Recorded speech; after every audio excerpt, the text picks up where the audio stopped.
이튿날 산에서 내려오시니 큰 무리가 맞을새 무리 중에 한 사람이 소리질러 이르되 선생님, 청컨대 내 아들을 돌보아 주옵소서. 이는 내 외아들이니이다. 귀신이 그를 잡아 갑자기 부르짖게 하고 경련을 일으켜 거품을 흘리게 하며 몹시 상하게 하고야 겨우 떠나가나이다. 당신의 제자들에게 내쫓아 주기를 구하였으나 그들이 능히 못하더이다. 예수께서 대답하여 이르시되 믿음이 없고 패역한 세대여, 내가 얼마나 너희와 함께 있으며 너희에게 참으리요. 내 아들을 이리로 데리고 오라 하시니 올 때에 귀신이 그를 거꾸러뜨리고 심한 경련을 일으키게 하는지라. 예수께서 더러운 귀신을 꾸짖으시고 아이를 낫게 하사 그 아버지에게 도로 주시니 사람들이 다 하나님의 위엄에 놀라니라. 그들이 다 그 행하시는 모든 일을 놀랍게 여길새 예수께서 제자들에게 이르시되 이 말을 너희 귀에 담아두라.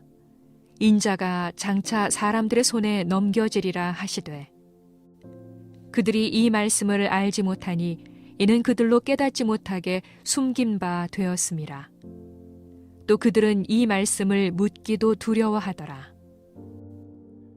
우리는 때때로 자신의 능력으로 해결할 수 없는 삶의 문제에 직면합니다.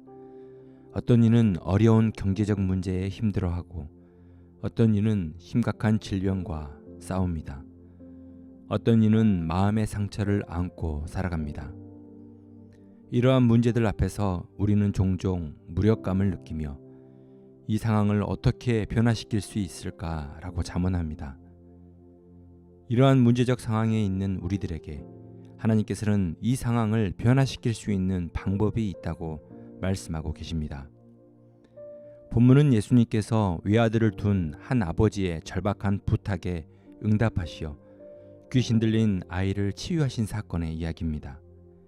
이 이야기는 우리에게 완전하신 주님의 능력을 신뢰하고 의지해야 한다는 것을 가르쳐 주고 있습니다. 우리 삶의 어떤 상황 속에서도 주님은 우리와 함께 계시고 주님의 능력으로 우리를 온전하게 하실 수 있음을 말씀하고 계십니다.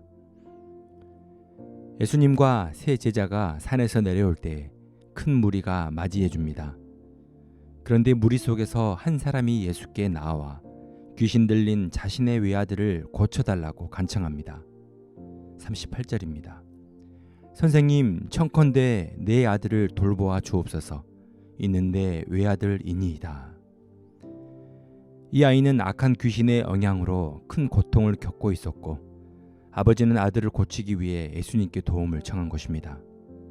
아버지에게는 다른 자녀가 없었습니다. 오직 귀신 들려 고통받고 있는 외아들 뿐이었습니다.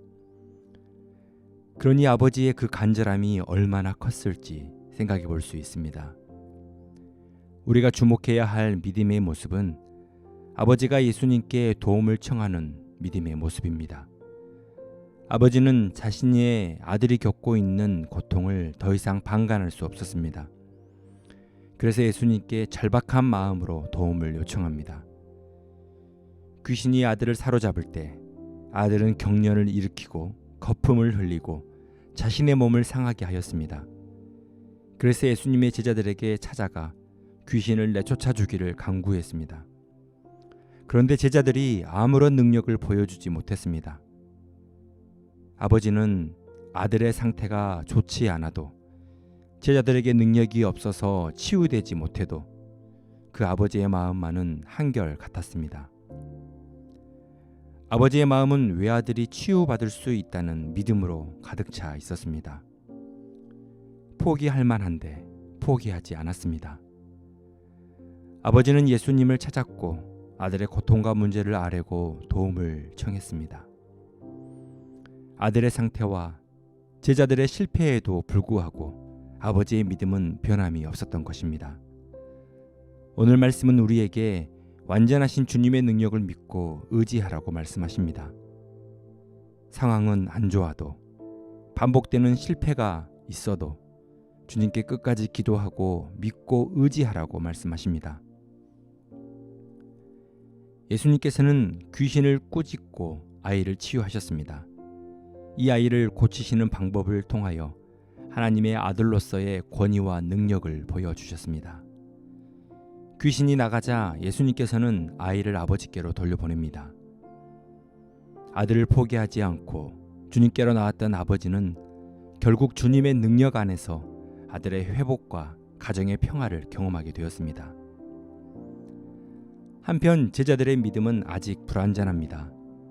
예수님께서 메시아인 것을 알지만 주님께서 받을 고난과 죽음의 의미를 이해하지 못합니다.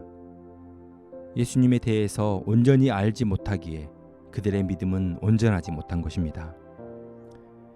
제자들이 귀신을 쫓아내지 못한 이유도 믿음의 부족함 때문입니다. 예수님의 능력을 믿고 그분의 고귀한 신분을 알고 있지만 제자들은 고난에 대한 주님의 말씀을 알지 못했습니다.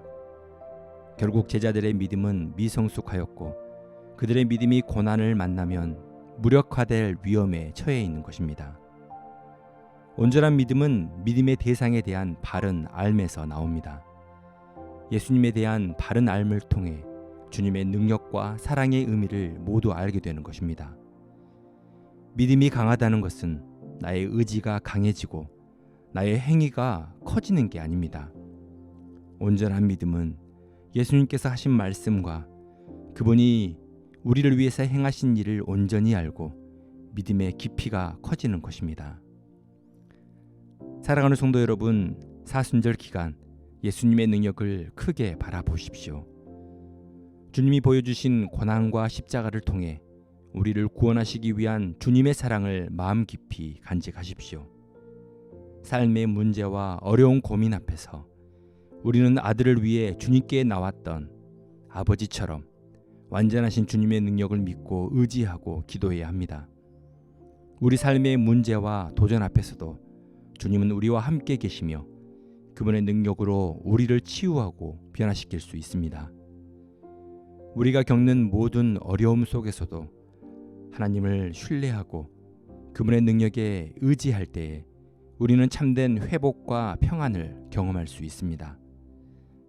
사순절 기간 예수님의 능력과 사랑을 더 깊이 알아가고 그분을 가까이에서 따르며 믿음으로 반응하는 복된 성도님이 되시길 소망합니다. 기도하시겠습니다. 사랑의 하나님, 우리의 삶에서 마주하는 모든 고통과 어려움 속에서도 주님을 완전히 신뢰하고 의지할 수 있는 믿음을 주옵소서. 주님의 능력이 우리 삶 속에 온전히 나타나게 하시고 우리가 주님의 능력을 통하여 참된 평안과 기쁨을 누릴 수 있도록 인도하여 주옵소서. 말씀과 기도로 주님을 더 깊이 알아가고 주님을 더 사랑하는 기도의 시간이 되게 하여 주옵소서. 예수님의 이름으로 기도드립니다. 아멘.